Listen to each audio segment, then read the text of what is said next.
saya pembimbing dari SDN Penyelek 03. Nah, untuk itu hari ini saya akan melaksanakan tantangan literasi bulan April 2025 untuk mewawancarai sebuah profesi atau pekerjaan. Nah, alhamdulillah pada siang hari ini saya berkesempatan berkunjung ke rumah Pak Hendy. Ini adalah salah satu wirausaha yang ada di lingkungan tempat saya tinggal. Nah, untuk itu sebelumnya bagaimana Pak kabarnya? Alhamdulillah baik Bu, terima kasih. Apakah Bapak bersedia diwawancarai? Siap, insya Allah siap. Ya. Boleh. Ya, terima kasih atas waktunya ya Pak. Usaha apa yang sedang Bapak jalani saat ini? Kebetulan kalau untuk saat ini saya menjalankan profesi itu bisnismen yang mungkin mengarah kepada jual beli kebutuhan produk yang mayoritas itu buat ngisi lagi foto-foto ke warung sembako lah, seperti itu mungkin. Lebih tepatnya mungkin gimana ya, grosiran mungkin lah, toko kelontong seperti itu. Ya, untuk usahanya sudah berapa lama Bapak memulai ini?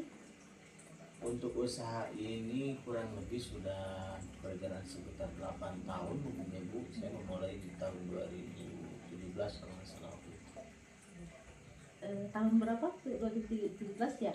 Iya, 2017 awal. Sebelum waktu itu, awal mulanya kan saya bekerja di salah satu distributor barang yang memang ya hampir sama dengan apa yang hari ini saya jalankan, tentu dengan menjual berbagai produk yang notabene itu masuk ke grosir-grosir akhirnya di tahun 2017 itu. Dengan berbagai pertimbangan tentu saya dengan keluarga, dan akhirnya saya bisa menyimpulkan untuk memulai usaha sendiri. Alhamdulillah bisa bertahan sampai hari ini. Itu awal mulanya sebenarnya. Alhamdulillah ya Pak, sudah berjalan sampai sekarang ya. Terima kasih. Kenapa Bapak tertarik dengan usaha ini? Pertama mungkin sebagian daripada hobi mungkin ya Bu, karena memang saya dari awal mula lulus sekolah misalkan sampai saya melanjutkan ke studi berikutnya itu memang berbau bisnis gitu Bu, sehingga pas saya menjalankan profesi dalam kehidupan yang sebenarnya saya tertarik dengan dunia bisnis seperti itu. Pada akhirnya saya menemukan celah yang tadi saya sudah sebutkan di awal, bahwasanya saya memulai usaha ini dari saya bekerja terlebih dahulu. Saya merasa cocok dengan profesi ini, kemudian alhamdulillah bisa bertahan dan sampai hari ini tentunya. Seperti itu. Nah, kira-kira nih Pak, untuk pendapatan selama 1 bulan kira-kira dalam jumlah rupiah berapa tuh Pak?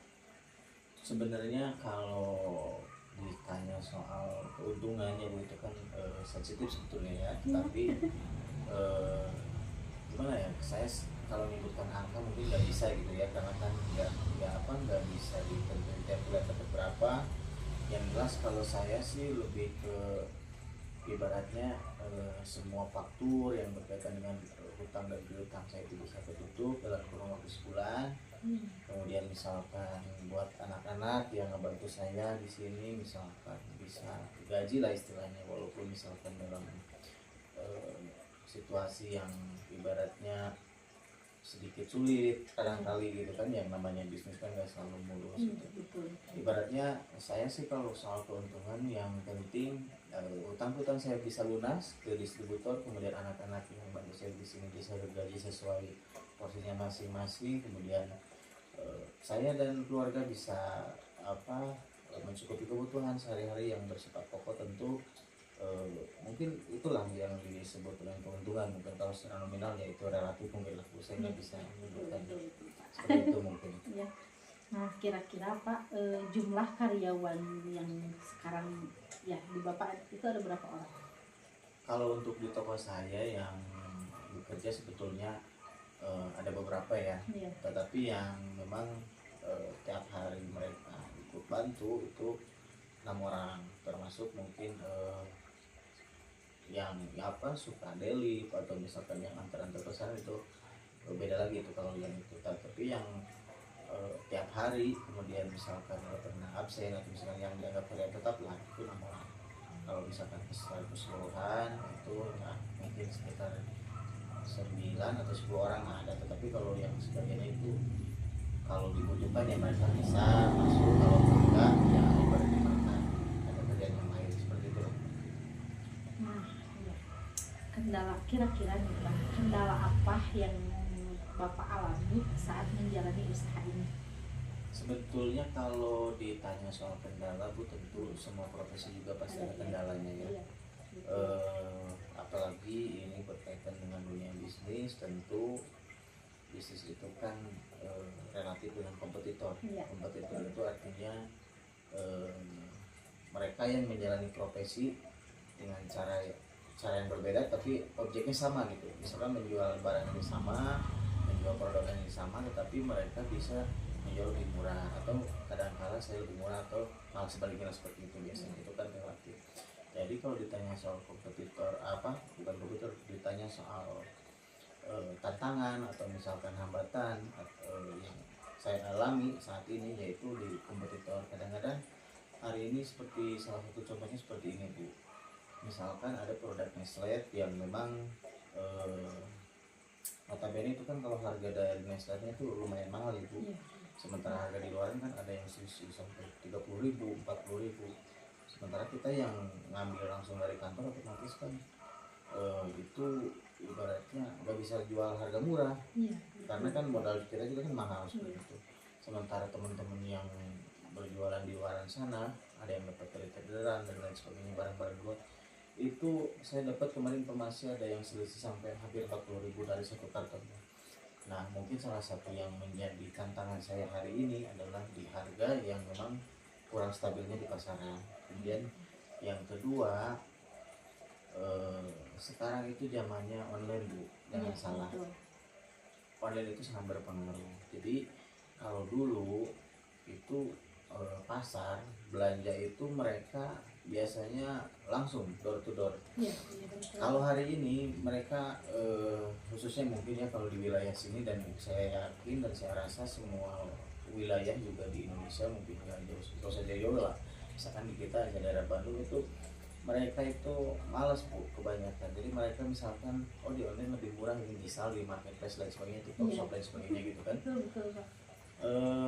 Itu mereka biasanya lebih milih ke marketplace biasanya, sehingga pasar-pasar tradisional yang seperti kita alami hari ini itu kendalanya selain daripada kompetitor tadi itu perubahan zaman yang tadinya jualan secara manual dan hari ini ada marketplace, tentu itu sangat berpengaruh banget bagi kami. Tentu saya pribadi pun sangat salah.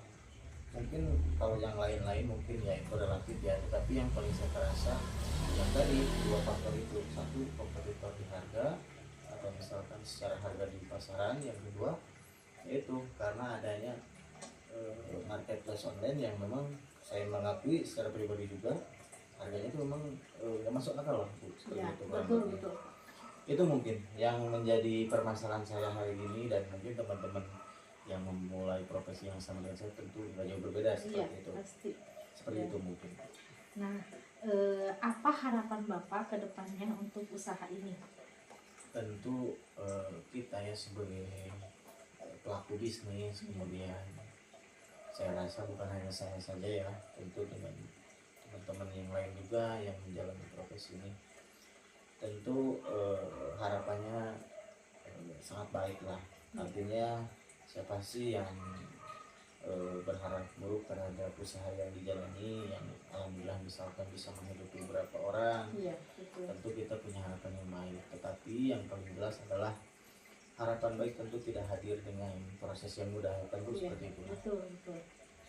Tentu saya sebagai pemilik, mungkin owner sekaligus dalam usaha ini, saya sih lebih menekankan kepada anak-anak untuk bisa melayani customer atau pelanggan dengan baik, tentu dengan cara bahasa yang enak didengar, enak dirasa, ibaratnya nggak ada satu kalimat yang dianggap menyakiti konsumen atau customer, dan itu sangat berpengaruh Bu, jangan salah. Artinya begini, ketika customer itu puas dengan pelayanan kita, tentu mereka akan kembali lagi. Kembali lagi tentu dengan apa namanya, kepuasan tentunya, sehingga mereka yang tadinya misalkan kurang minat atau tentu misalkan kurang mengetahui apa saja yang ada di toko kita atau misalkan masalah kita, tetapi ketika mereka sudah merasa nyaman dengan pelayanan yang kita berikan kepada mereka, tentu mereka bakal kembali lagi dengan proses yang saya harap ya Iya. mudah-mudahan lebih baik gitu kan ke depannya. Iya, betul, betul. Tentu hal-hal seperti itulah yang tentu saya harus awal memulai proses ini dengan adanya kompetitor yang tadi. Tentu kita harus ada satu unsur yang memang harus ditonjolkan atau yang harus dimunculkan yang bersifat tidak dimiliki oleh kompetitor yang lain, sehingga ya, pada akhirnya kan kita bisa apa, mengambil simpati pembeli, mengambil simpati konsumen, yang pada akhirnya kan keuntungan itu bukan hanya buat saya ya tentunya. Iya. Kalau misalkan usaha saya ini berjalan dengan baik, mulus, kemudian tidak ada halangan, tentu bukan tidak mungkin saya bisa menambah yang kerja gitu kan. Ya saya jangan jauh-jauh lah, misalkan orang sini gitu kan, 1-2 orang kan bisa aja. Iya, betul, betul. Mungkin itulah proses-proses yang saya tempuh dan saya tekankan kepada anak-anak agar perusahaan kami atau usaha ini bisa lebih baik dan berkembang, tentu dengan harapan-harapan yang baik itulah maka harus diawali dengan cara-cara yang baik juga. Seperti itu mungkin. Baik Bapak, terima kasih banyak. Ya, Mohon maaf sama-sama, mengganggu waktunya. Untuk itu mudah-mudahan usaha yang sudah Bapak jalani mudah-mudahan semakin berkembang. Amin, amin. Dan Kasih, semakin meningkat ya Pak ya, ke ya. depannya. Terima kasih, terima kasih. Terima kasih banyak atas waktunya. Sama-sama. Mudah-mudahan Bapak ya. amin. Mudah-mudahan Bapak semuanya diberi kesehatan kelancaran ya Pak. Ya, Terima kasih banyak. Sama-sama, terima kasih. Sekian wawancara dari saya. Wassalamualaikum warahmatullahi wabarakatuh. Salam.